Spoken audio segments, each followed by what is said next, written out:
سورہ یاسین یہ بھی مکی صورت ہے اور ابتدائی دور کے اندر نازل شدہ صورتوں میں سے، یعنی ابتدائی سے مراد یہ ہے کہ جب نبی اکرم صلی اللہ علیہ وسلم نے علانیہ دعوت شروع کر دی ہے اور لوگ ایک ایک دو کر کے اسلام کے اندر داخل ہو رہے ہیں، اور مشرکین مکہ جو ہے ان کی پریشانی میں اضافہ ہوتا چلا جا رہا ہے کہ ان کے اندر سے بہترین افراد نکل کر اس دعوت کو قبول کرتے جاتے ہیں، اور یہ دعوت جو ہے فروغ پا رہی ہے اور مسلمانوں کی جماعت تقویت پا رہی ہے، اور یہ بات ان کے لیے بڑی مشکل کا کہیے کہ اندیشوں کا ذریعہ بن رہی تھی۔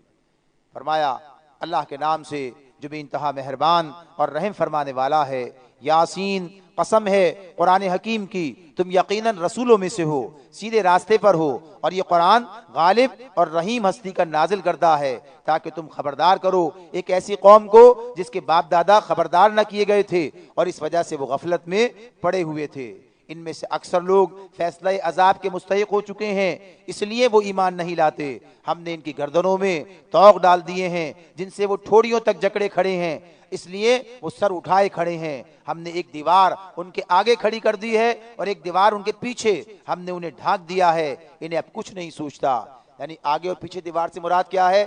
پیچھے کی تاریخ سے سبق نہیں لیتے اور آگے کے بارے میں غور نہیں کرتے، اگلا کوئی اندیشہ انہیں لاحق نہیں ہو رہا ہے۔ فرمایا ان کے لیے یکساں ہے، تم انہیں خبردار کرو یا نہ کرو، یہ نہ مانیں گے۔ تم اسی شخص کو خبردار کر سکتے ہو جو نصیحت کی پیروی کرے اور بے دیکھے رحمان سے ڈرے، اسے مغفرت اور اجر کریم کی بشارت دے دو۔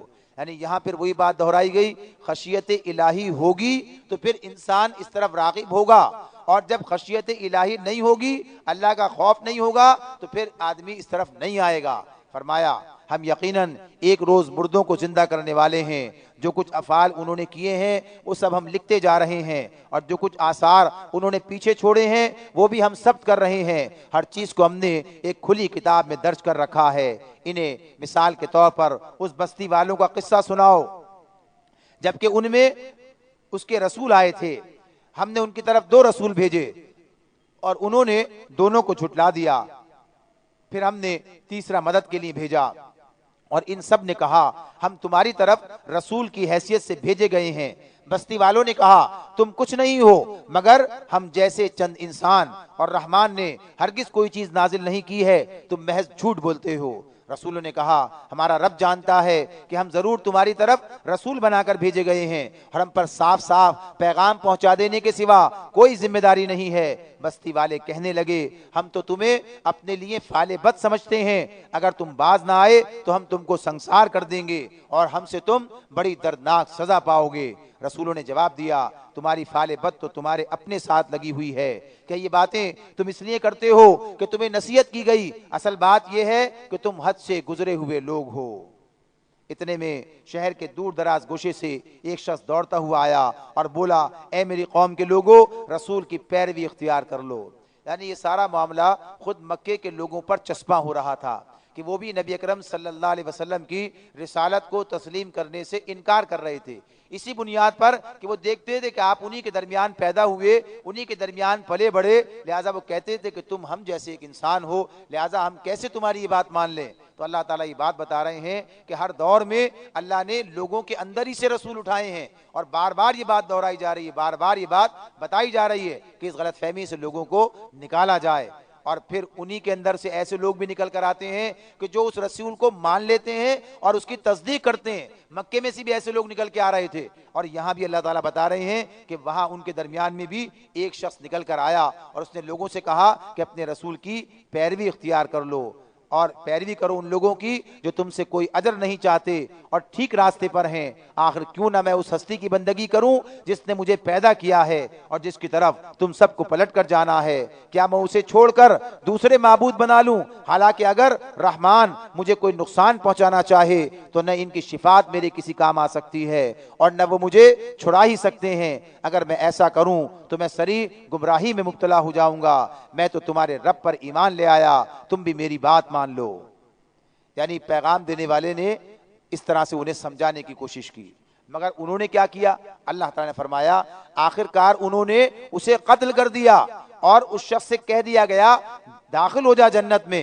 یعنی ایک طرف تو لوگوں نے کیا کیا کہ جو ان کے درمیان یہ صحیح بات بتانے کے لیے آیا، رسولوں کی تصدیق کرتا ہوا، تو انہوں نے ضد میں آ کر اسے قتل کر دیا. اور اللہ نے اس کے ساتھ کیا معاملہ کیا کہ جیسے ہی وہ قتل کیا گیا، شہید ہوا، اللہ نے اسے کہہ دیا داخل ہو جا جنت میں، یعنی اسے جنت کی بشارت دے دی گئی. اس نے کہا کاش میری قوم کو یہ معلوم ہوتا کہ میرے رب نے کس چیز کی بدولت میری مغفرت فرما دی اور مجھے باعزت لوگوں میں داخل فرمایا.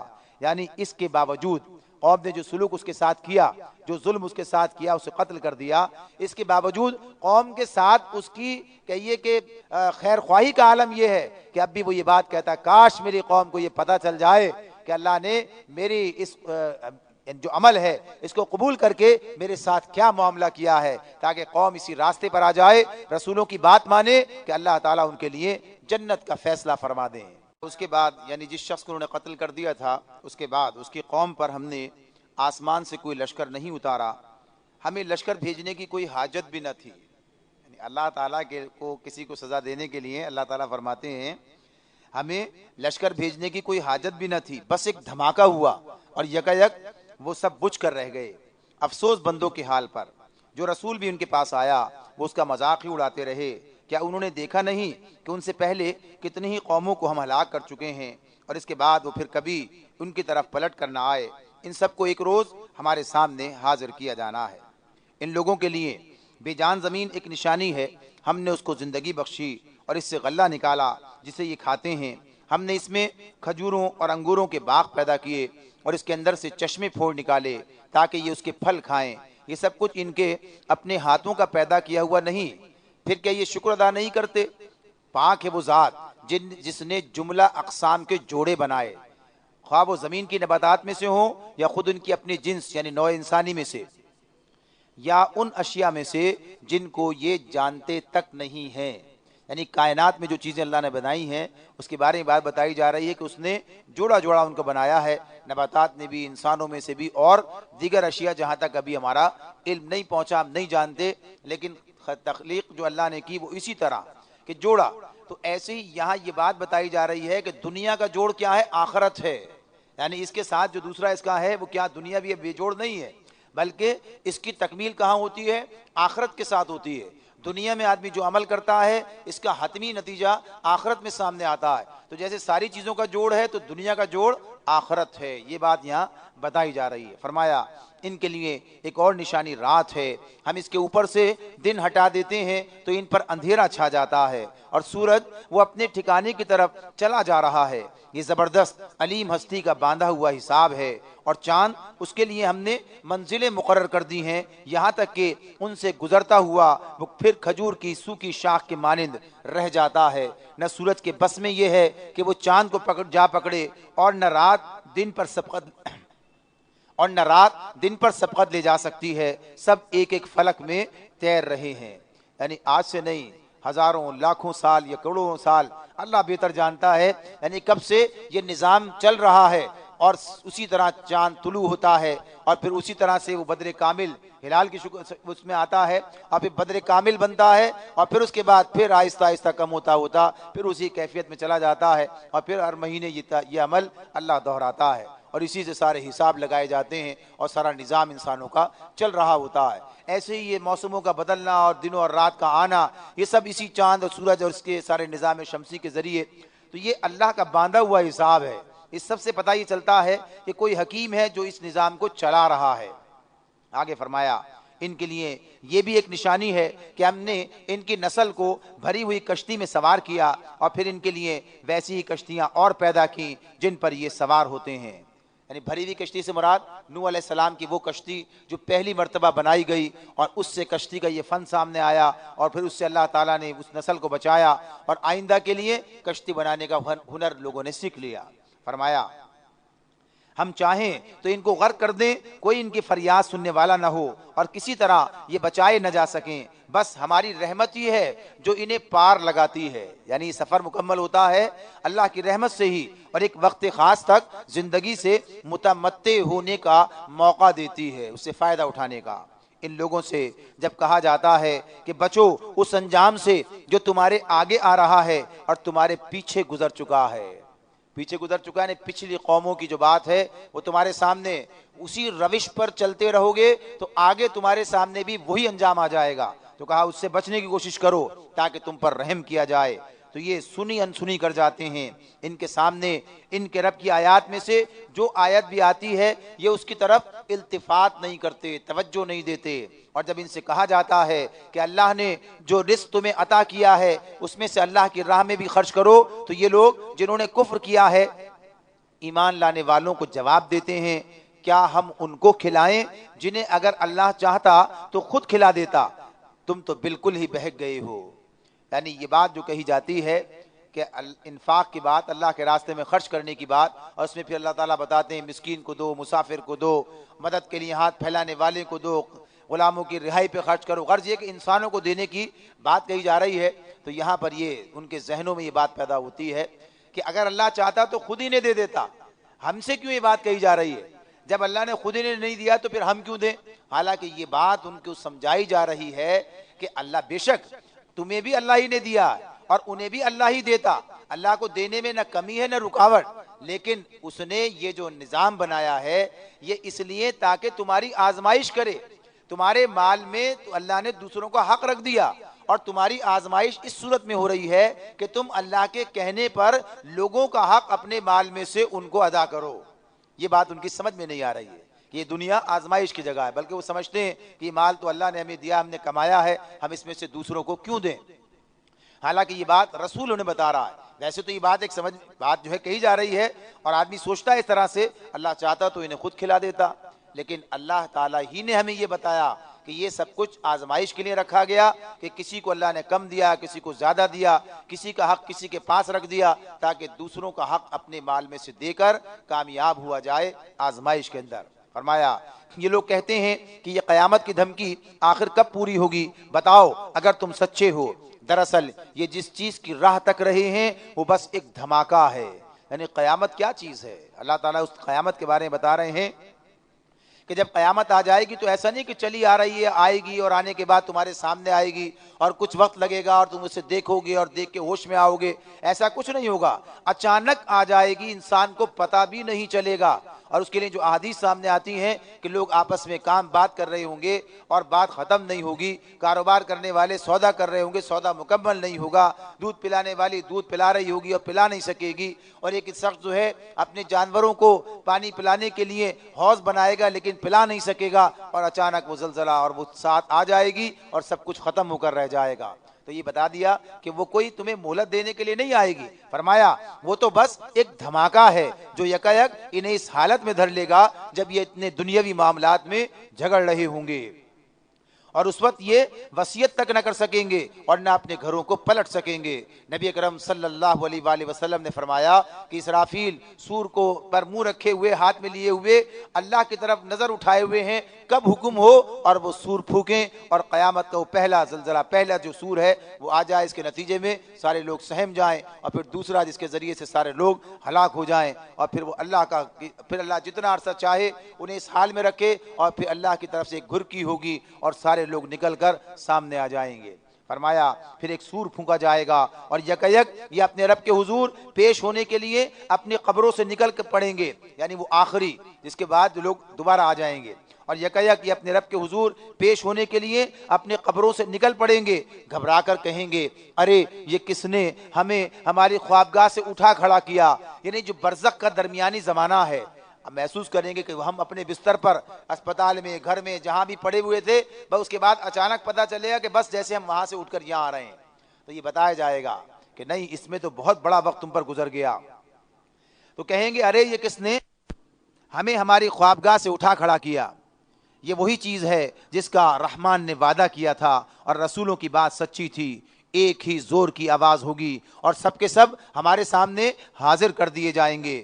آج کسی پر ذرہ برابر ظلم نہ ہوگا اور تمہیں ویسا ہی بدلہ دیا جائے گا جیسے تم عمل کر رہے تھے۔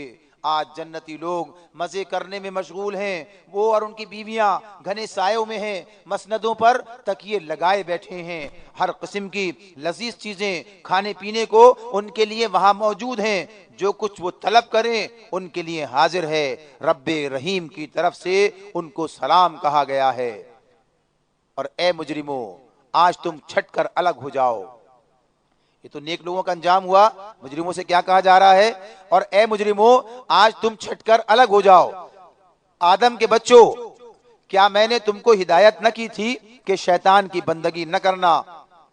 وہ تمہارا کھلا دشمن ہے اور میری ہی بندگی کرو، یہ سیدھا راستہ ہے. یعنی یہاں پھر اللہ تعالیٰ نے شیطان کی یعنی عبادت کو اطاعت کے معنوں میں استعمال کیا جا رہا ہے. یعنی شیطان کی کیا کرتے ہیں لوگ؟ اطاعت کرتے ہیں، شیطان کی بات مانتے ہیں، پیچھے چلتے ہیں، تو اللہ تعالیٰ اسے شیطان کی عبادت قرار دے رہے ہیں. اور یہ بات بتائی کہ ہم نے تمہیں بتا دیا تھا پہلے دن، اور کہاں؟ قرآن میں بتایا. اللہ تعالیٰ نے یہ ساری چیزیں جو بار بار آپ کے سامنے آئی ہیں، جس میں اللہ تعالیٰ وہ سارا واقعہ بیان کرتے ہیں کہ جب شیطان نے اپنی دشمنی کا علل اعلان اظہار کیا اور یہ دعویٰ کیا کہ میں ان انسانوں کی پوری نسل کی بے خونی کر ڈالوں گا اور ایسا کروں گا اور ایسا کروں گا، تو اللہ تعالیٰ نے یہ بات ہمیں بتا دی اور بتا کر یہ کہہ دیا کہ اس شیطان کی اطاعت نہ کرنا، یعنی اس کی عبادت نہ کرنا، گویا اس کی اطاعت نہ کرنا. اگر یہ کیا تو تم برباد ہو جاؤ گے. تو اللہ تعالیٰ وہی بات ہمیں بتا رہے ہیں کہ گویا عبادت کیا ہے؟ اطاعت ہے. تو جس کی اطاعت کرتے ہیں اسی کی عبادت کرتے ہیں. یہیں پر اسی کے حوالے سے امام رازی رحمۃ اللہ علیہ نے تفسیر کبیر میں بڑا طویل نوٹ لکھا ہے اس کے اوپر، جس کے اندر وہ یہ بات کہتے ہیں یہ اطاعت اور عبادت کے حوالے سے کہ یہ بات کہی جا سکتی ہے کہ جہاں وہ حکم آیا سامنے اطیعوا اللہ و اطیعوا الرسول و اولی الامر منکم، کہ اطاعت کرو اللہ کی اور اطاعت کرو رسول کی اور ان کی جو تم میں سے صاحبان امر ہیں، تو پھر کیا اس کا مطلب یہ ہوگا کہ وہ اطاعت کرو اولی الامر کی تو وہ ان کی عبادت ہو جائے گی؟ یعنی یہ بات وہاں پر انہوں نے سوال خود اٹھایا کہ اگر اطاعت کا مطلب عبادت ہے تو اگر کوئی اپنے امیر کی اطاعت کرتا ہے تو کیا وہ اس کی عبادت کرتا ہے؟ تو اس کا خود جواب دیتے ہوئے انہوں نے کہا کہ اگر وہ اطاعت اللہ کے حکم کے تحت ہے تو دراصل وہ اللہ ہی کی عبادت ہے. یعنی اس کی بات ماننا اس نظام کے تحت ہے جو اللہ نے مقرر کیا ہے اور اس فرما برداری کے اس کے تحت ہے تو وہ اللہ کی عبادت ہے. لیکن اگر مجرد اسی کی اطاعت ہے بغیر اللہ کی مرضی کو دیکھے ہوئے تو پھر وہ اس کی عبادت قرار پائے گی. جیسے آج یہ بات ہمارے سامنے آتی ہے قرآن مجید کی ایک اور آیت میں کہ علماء کی اطاعت کرنا، جو کہا بنی اسرائیل کے حوالے سے اتخذوا احبارہم ورہبانہم اربابا من دون اللہ، کہ انہوں نے اپنے علماء اور درویشوں کو اپنا رب بنا لیا تھا. ہم اسے پیچھے پڑھائے ہیں. تو وہاں بھی کیا ہے؟ ویسے تو اطاعت کرنی، بات ماننی ہے، لیکن کن امور میں؟ جو امور اللہ کی مرضی کے مطابق ہیں. لیکن جہاں بات سامنے آ جائے کہ یہ اللہ کی مرضی کی نہیں ہے تو پھر ان کی اطاعت نہیں کی جائے گی. تو اگر اس کے تحت کی جائے تو یہ اللہ کی عبادت ہے، ان کی اطاعت اللہ کی عبادت ہے کہ اللہ ہی نے ان کی اطاعت کرنے کا ہمیں حکم دیا ہے. تو اس اعتبار سے یہ بات واضح ہے کہ جس کی اطاعت کی جائے اسی کی عبادت ہوتی ہے، اور اللہ کی اطاعت کے تحت، حکم کے تحت ہو تو یہ اللہ کی عبادت ہے، اور اس سے آزاد ہو کر دی جائے تو پھر یہ اسی کی عبادت قرار پائے گی. تو فرما دیا گیا، اللہ تعالی نے کہا کہ میری ہی بندگی کرو، یہ سیدھا راستہ ہے. اور پھر اسی کے لیے وہ آخری بات وہ حدیث ہے، نبی اکرم صلی اللہ علیہ وسلم نے فرمایا لا طاعت لمخلوق فی معصیت الخالق، خالق کی معصیت میں کسی مخلوق کی اطاعت جائز نہیں ہے. یعنی اس کے تحت کی جائے گی تو پھر وہ اسی کے لیے شمار کی جائے گی. فرمایا مگر اس کے باوجود اس نے تم میں سے ایک گروہ کثیر کو گمراہ کر دیا، کیا تم عقل نہیں رکھتے تھے؟ یہ وہی جہنم ہے جس سے تم کو ڈرایا جاتا رہا تھا. جو کفر تم دنیا میں کرتے رہے ہو اس کی پاداش میں اب اس کا ایندھن بنو. آج ہم ان کے منہ بند کیے دیتے ہیں، ان کے ہاتھ ہم سے بولیں گے اور ان کے پاؤں گواہی دیں گے کہ یہ دنیا میں کیا کرتے رہے ہیں. اور دوسرے مقامات پر یہ بتایا ہے کہ ان کی کھال بولے گی اور ان کی زبان بولے گی. یعنی ہر چیز کو اللہ تعالیٰ نقطہ فرما دیں گے کہ آدمی اپنے اختیار سے نہیں بلکہ حقیقت کا جو ہے اظہار وہ جو ہے اس کے زبان اور اس کے اعضاء اور جوارے اور اس کی کھالیں جو ہیں وہ کریں گی. فرمایا ہم چاہیں تو ان کی آنکھیں موند دیں پھر یہ راستے کی طرف لپک کر دیکھیں کہاں سے انہیں راستہ سجائی دے گا. ہم چاہیں تو ان کی جگہ ہی پر اس طرح مس کر کے رکھ دیں کہ یہ نہ آگے چل سکیں نہ پیچھے ہٹ سکیں. جس شخص کو ہم لمبی عمر دیتے ہیں اس کی ساتھ کو ہم الٹ ہی دیتے ہیں. کیا یہ حالت دیکھ کر انہیں عقل نہیں آتی؟ یعنی بڑی عمر کی بات، یہ بات مضمون بھی پیچھے گزر چکا کہ جب عمر کی اس منزل کو آدمی پہنچتا ہے تو پھر ویسے ہی ناتوانی آتی ہے اور پھر ویسے ہی اس کی عقل میں بھی کمی واقع ہو جاتی ہے اور ویسے ہی سہارے کا وہ ضرورت مند ہو جاتا ہے جیسا کہ وہ بچپن میں ہوتا ہے. فرمایا ہم نے اس نبی کو شعر نہیں سکھایا اور نہ شاعری، اس کو زیب ہی دیتی ہے، یہ تو ایک نصیحت ہے اور صاف پڑھی جانے والی کتاب، تاکہ وہ ہر اس شخص کو خبردار کر دے جو زندہ ہو اور انکار کرنے والوں پر حجت قائم ہو جائے۔ پھر یہ وہ مقام آ گیا جہاں اللہ تعالیٰ سننے والوں کو زندہ کہتے ہیں، باقی اللہ کے نزدیک مردہ ہیں، ان کی کوئی حیثیت نہیں ہے۔ تو جو زندہ ہے یعنی جن کے دل زندہ ہیں، جن کے ضمیر زندہ ہیں، وہی اس بات کو قبول کرتے ہیں اور اس پر لبیک کہتے ہیں، لیکن جن کے ضمیر مردہ ہو چکے ہیں اور جن کے کان بند ہو گئے ہیں اور جو دیکھنا نہیں چاہتے، جنہوں نے آنکھیں بند کر لی ہیں، اپنے دل بند کر دیے ہیں، تو وہ گویا اللہ کے نزدیک مردہ ہیں اور اب وہ قبروں ہی سے اٹھائے جائیں گے۔ فرمایا کیا یہ لوگ دیکھتے نہیں ہیں کہ ہم نے اپنے ہاتھوں کی بنائی ہوئی چیزوں میں سے ان کے لیے مویشی پیدا کیے ہیں اور اب یہ ان کے مالک ہیں، ہم نے انہیں اس طرح ان کے بس میں کر دیا ہے کہ ان میں سے کسی پر یہ سوار ہوتے ہیں اور کسی کا یہ گوشت کھاتے ہیں۔ ہم نے نہیں بنایا ان کو، اللہ نے بنایا ہے، اور ایسے طاقتور قسم کے جانور انہیں پیتامتی کر کے انسان انہیں استعمال کرتا ہے، ہاتھی پر سواری کرتا ہے، اونٹ پر سواری کرتا ہے، یعنی سب انسان کے دسترس کے اندر ہیں۔ اور فرمایا اور ان کے اندر ان کے لیے طرح طرح کے فوائد اور مشروبات ہیں، یعنی جو مویشیوں سے ہم حاصل کرتے ہیں۔ پھر کیا یہ شکر گزار نہیں ہوتے؟ یعنی اس کا مطلب کیا ہے؟ پھر اللہ کی نعمتوں کو پا کر اللہ کی فرما برداری کریں، اس کی نافرمانی نہ کریں۔ فرمایا یہ سب کچھ ہوتے ہوئے انہوں نے اللہ کے سوا دوسرے الہ بنا لیے اور یہ امید رکھتے ہیں کہ ان کی مدد کی جائے گی، یعنی الہ بنا کر سوچتے ہیں کہ یہ ان کی مدد کریں گے۔ فرمایا وہ ان کی کوئی مدد نہیں کر سکتے، یعنی جھوٹے الہ، بلکہ یہ لوگ الٹے ان کے لیے حاضر باش لشکر بنے ہوئے ہیں، یعنی جتنے معبودان باطل پوجے جاتے ہیں ان کی ساری خدائی کا ڈنکا جو ہے وہ ان کے ماننے والے بجاتے ہیں، ان کے ذریعے سے وہ ساری ان کی جو ہے کہیے کہ ان کی خدائی قائم ہوتی ہے، ورنہ ان کی کوئی حیثیت نہیں۔ اچھا جو باتیں یہ بنا رہے ہیں وہ تمہیں رنجیدہ نہ کریں، ان کی چھپی اور کھلی سب باتوں کو ہم جانتے ہیں۔ کیا انسان یہ دیکھتا نہیں کہ ہم نے اسے نطفے سے پیدا کیا اور پھر وہ سری جھگڑالو بن کر کھڑا ہو گیا، اب وہ ہم پر مثالیں چسپاں کرتا ہے؟ اپنی حقیقت دیکھے، اللہ کے منہ کو آتا ہے۔ اللہ تعالیٰ کیسے کہتے ہیں انسان کو جسے اس نے ایک بوند سے پیدا کیا ہے، تو کہتا ہے اللہ کہ اب وہ ہم پر مثالیں چسپاں کرتا ہے اور اپنی پیدائش کو بھول جاتا ہے۔ کہتا ہے کون ان ہڈیوں کو زندہ کرے گا جبکہ یہ بوسیدہ ہو چکی ہوں؟ اس سے کہو انہیں وہی زندہ کرے گا جس نے پہلے انہیں پیدا کیا تھا، اور وہ تخلیق کا ہر کام جانتا ہے۔ وہی ہے جس نے تمہارے لیے ہرے بھرے درخت سے آگ پیدا کر دی اور تم اس سے چولہے روشن کرتے ہو۔ کیا وہ جس نے آسمانوں اور زمین کو پیدا کیا اس پر قادر نہیں کہ ان جیسوں کو پیدا کر سکے؟ کیوں نہیں، جبکہ وہ ماہر خلاق ہے۔ وہ تو جب کسی چیز کا ارادہ کرتا ہے تو اس کا کام بس یہ ہے کہ اسے حکم دے کہ ہو جا، اور وہ ہو جاتی ہے۔ پاک ہے وہ جس کے ہاتھ میں ہر چیز کا مکمل اقتدار ہے اور اسی کی طرف تم پلٹائے جانے والے ہو۔ سورہ یاسین مکمل ہوئی۔